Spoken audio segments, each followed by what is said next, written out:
పాక్ వైఖరి 14 ఆగస్టు 1947 నుంచి, పాకిస్తాన్కి స్వతంత్రం వచ్చింది 14 ఆగస్టు 1947 సార్. 15 ఆగస్టు 1947 భారతదేశానికి స్వతంత్రం వచ్చింది.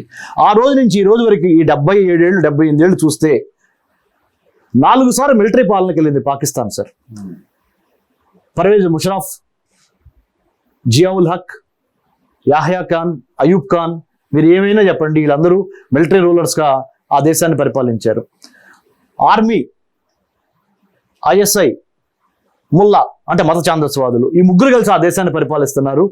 ప్రజాస్వామ్యబద్ధంగా ప్రజల కొరకు ప్రజల చేత ప్రజలచే ఎన్నుకోబడిన ప్రజాస్వామిక ప్రభుత్వానికి అక్కడ విలువ లేదు.